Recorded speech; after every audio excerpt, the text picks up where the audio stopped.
Hey guys, today we will be discussing about retina. In retina, these are the topics we are gonna cover. There are totally 7 topics. These are the first 3 topics, that is congenital and developmental disorders.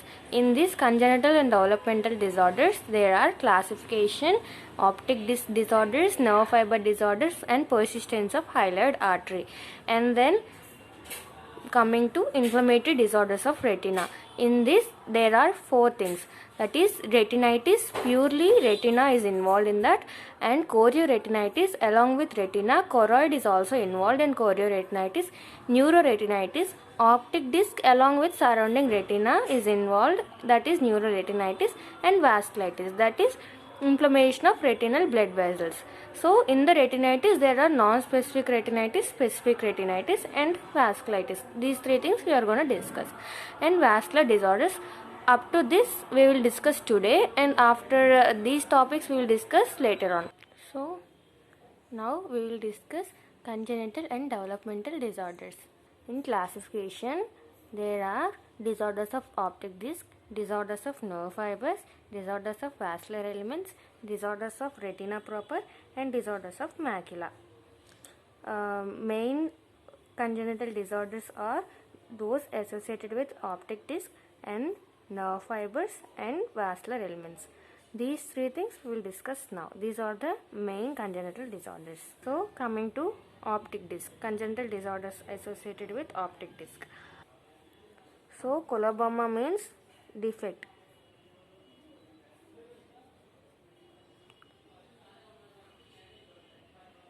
Coloboma means defect, which is due to the failure of closure of embryonic fissure. It has minor component and fully developed appearance. In minor component, there will be it manifests as inferior crescent. So like this, inferior crescent. It manifests as inferior crescent. It is usually associated with hypermetropia and astigmatism. Hypermetropia and astigmatism. So that completes minor thing.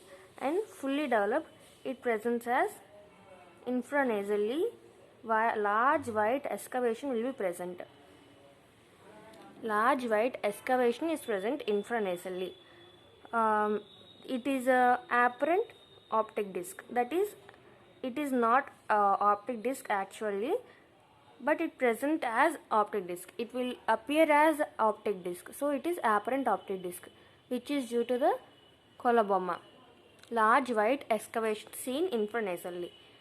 Then in the superior wedge it will be present as a pinkish band. So we completed coloboma. And drusen, it is a intrapapillary refractile bodies. These are usually present inside the deep to the optic disc in the childhood, but in early teenage these refractile bodies reach the surface of a optic disc and they appear as waxy beads.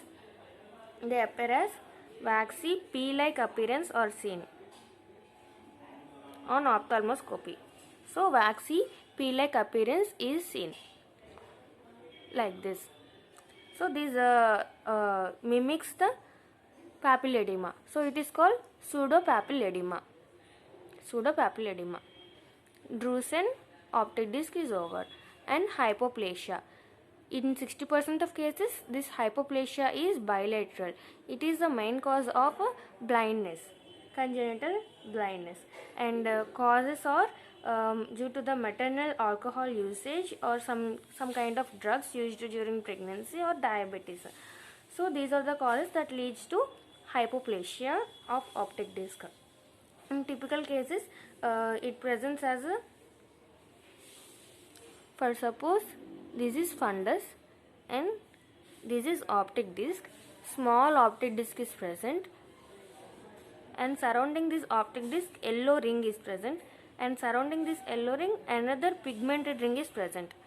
Yellow ring and pigmented ring. So double ring appearance, it is called double ring sign. Small optic disc surrounded by yellow ring and pigmented ring. This is double ring sign seen in hypoplasia of optic disc. So we completed that. And medullated nerve fibers. Normally, myelination of optic nerve starts from the brain and reaches the optic nerve, and it stops at lamina cribrosa. But sometimes after birth, it can myelinate retinal nerve fibers also. Due to the myelination of retinal nerve fibers, there will be appearance of a white patch, a large white patch with feathery edges. Large white patch with feathery edges. This is appearance of medullated nerve fibers, retinal nerve fibers. And this is presented as extension of a blind spot. So whenever there are demyelinating disorders or optic atrophy, this myelinated nerve fiber disappears in demyelinating disorders and optic atrophy. Coming to persistent hyaloid artery. It may be present, hyaloid artery is present in the infantile stage. It disappears at birth, but it may present even after birth. That is called persistent hyaloid artery. It can be present as a three forms. First of all, in the infantile stage, hyaloid artery is present like this. For suppose this is the cornea, this is the vitreous, and this is the optic nerve. Hyaloid artery starts here near the optic nerve and goes in the vitreous up to the back of the lens. Here lens will be present, right? Up to the back surface, that is posterior capsule of a lens. This is the normal course of hyaloid artery in the infantile stage. It has to disappear at birth, but it may be present. If only this part is present, that is a flake of glial tissue is appearing at the optic disc. At the optic disc, a flake of glial tissue will be present. That is Bergmaster's papilla. So Bergmaster's papilla is presence of flake of glial tissue at the optic nerve. And if this part is present, as obliterated blood vessel floating in the vitreous that can reach up to the posterior capsule of lens. If this part is present, it is called vascular loop, obliterated blood vessel. Or if this part is present, where it is attaching to the posterior capsule, it is called Mittendorf dot. It is present at the posterior capsule. It may cause posterior capsular cataract, posterior polar cataract. So this completed congenital disorders of retina. A quick recap of congenital disorders. First, coming to classification: optic disc, nerve fibers, vascular elements, retina proper, and macula. And coming to optic disc, in the optic disc, coloboma may be present. That is a defect that is due to the failure of embryonic fissure fusion. And this can be minor or fully developed. In the minor, there is a crescent in the inferior part, and in the fully developed, there will be crescent in the superior wedge, and there will be presence of large white excavations. If this is apparent optic disc, this is actual optic disc. Now Drusen optic disc is intrapapillary refractory bodies that are usually present deep inside the optic disc in childhood, that reaches the surface in a teenage, that will present as a waxy pea-like appearance. So this is responsible for the pseudopapilledema. That is, it appears as a papilledema, but it is not a papilledema. So pseudopapilledema. And hypoplasia of optic disc, in 60% of cases it is bilateral, and the causes are alcohol usage and diabetes and certain drugs used during pregnancy. And appearance, it appears as a double ring sign in which there is a small optic disc surrounded by the yellow ring and pigmented ring. This is double ring sign. And medullated nerve fibers, usually retinal nerve fibers are not medullated, but sometimes there may be myelination of retinal nerve fibers that will be present as a whitish patch with the feathery edges. And persistent hyaloid artery, usually the course of hyaloid artery is this: from the optic nerve to posterior capsule of a lens. If it is present even after birth, that is persistent hyaloid artery. There are three forms: Bergmester's papilla, where a flake of glial tissue is present at the optic disc, and vascular loop, where obliterated blood vessels are present in the vitreous, and Mittendorf dot posterior capsule. At the posterior capsule, hyaloid artery is present. Now we will discuss inflammatory disorders of retina. In this, we have already discussed that there will be retinitis, chorioretinitis, neuroretinitis, and vasculitis. In retinitis, only retina is involved purely, and in chorioretinitis, choroid is also involved along with retina. In neuroretinitis, optic disc is involved along with retina. The optic disc is involved and the surrounding retina is also involved, that is neuroretinitis. And in vasculitis, retinal vasculature is mainly involved. So now coming to retinitis. In retinitis, there are two types: non-specific retinitis and specific retinitis. In non-specific retinitis, again there are two types. First one, acute non-specific retinitis. It is due to the pyemia. Pyemia means already there is infection in the blood. Due to the pyogenic organisms, there is infection in the blood that causes metastatic inflammation, metastatic infection of first of all there will be infection of surrounding structures, and then there will be metastatic endophthalmitis, then there will be panophthalmitis. That is this. Acute pyemia causes infection of surrounding structures, then endophthalmitis, metastatic endophthalmitis, then panophthalmitis. And in subacute type, it is usually associated with subacute bacterial endocarditis. In this, there are hemorrhages, multiple hemorrhages, peripheral retina. In peripheral retina, there are multiple hemorrhages seen on fundoscopy, and in these hemorrhages there is white dot at the center. Some hemorrhages have white dot in the center, and these are called Roth spots. What are these? Roth spot. Hemorrhages with white spot in the center, these are called Roth spots. Subacute non-specific retinitis, acute non-specific retinitis we have completed. And coming to specific. Specifically, some bacteria or virus or fungus or protozoa may cause retinitis, that is specific retinitis. In specific retinitis, in AIDS patients, there are some infections that are seen commonly. These are zoster retinitis and progressive outer retinal necrosis, which is caused by the aggressive variant of varicella zoster, and acute retinal necrosis, which is caused by herpes simplex 2 virus in children less than 15 years of age, and in older individuals it is caused by the herpes simplex virus 1 and varicella zoster. In older individuals, herpes simplex virus 1 and varicella zoster. In less than 15 years of age, it is caused by the herpes simplex virus 2. This is retinitis. We completed retinitis. Now coming to retinal vasculitis, that is inflammation of retinal vessels. Retinal vasculitis. This is of two types.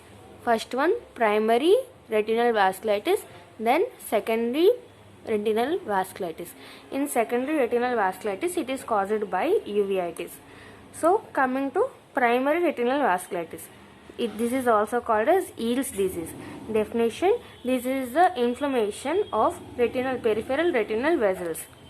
Inflammation of peripheral retinal vessels. It is rarely seen in Caucasians. Prevalence: it is rarely seen in Caucasians, but it is a common cause of ocular morbidity in Asian young males.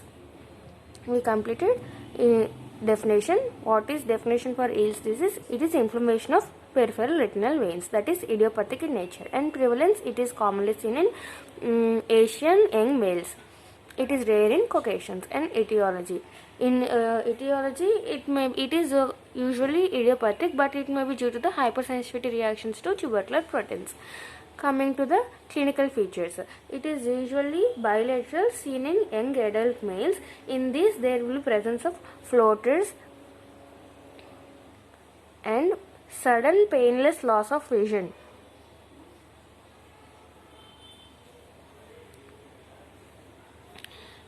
In clinical features, it is seen in young males, and it will be presenting as a floaters, that is black spot, and there will be sudden painless loss of vision, which is due to the vitreous hemorrhage. Coming to clinical features, in these 4 stages are seen. In clinical features, there are 4 stages. First of all, stage of inflammation. In this stage of inflammation, there is inflammation of a peripheral retinal veins, along with exudates, and the sheets of these exudates are also seen. These may be associated with hemorrhages also, that are ranging from flame-shaped hemorrhages to sheets of hemorrhage. So we completed stage of inflammation and stage of ischemia. In this, there is obliteration of vessels, and also capillary non-perfusion areas are also seen, which are usually seen through fundus fluorescein angiography. Now, stage of neovascularization. It is marked by the development of abnormal fragile vessels. What is neovascularization? Neo means new. Vascularization means formation of blood vessels. There will be formation of new blood vessels. These new blood vessels are usually fragile, that will cause bleeding. New blood vessels will be formed. These are old blood vessels, and these new fragile blood vessels, at the junction of these new blood vessels and already old blood vessels, there will be bleeding. So this is neovascularization leading to bleeding. And sequel, it is characterized by the complications like proliferative retinopathy, tractional retinal detachment, rubeosis iridis, neovascular glaucoma. In sequel, there are proliferative vitreous retinopathy and tractional retinal detachment, in which there will be detachment of a retina from the structures behind it due to the traction created by the hemorrhages in the vitreous. And rubeosis iridis means iris is seen in red color, which is due to the vascularization, and neovascular glaucoma is also seen. Now coming to treatment, there are 3 modes of treatment. First, medical treatment, laser treatment, and surgery. In medical treatment, corticosteroids are given to suppress the inflammation. Corticosteroids are advised, and anti-tubercular therapy is also advised, because we have discussed that etiology may be hypersensitivity reaction to the tubercular proteins. So corticosteroids for anti-inflammatory purposes and anti-tubercular drugs are also given, and laser photocoagulation is done to the retina for the closure of bleeding spots. There will be hemorrhage, we saw here, right? So to close these bleeding spots, for laser photocoagulation can be done, and vitreoretinal surgery can be done in non-resolving vitreous hemorrhage and tractional retinal detachment. So this completes retinal vasculitis. We have completed inflammatory disorders of retina. In this video, we have completed congenital and developmental disorders of retina and inflammatory disorders of retina. And in coming video, we will discuss vascular disorders of retina. Thank you.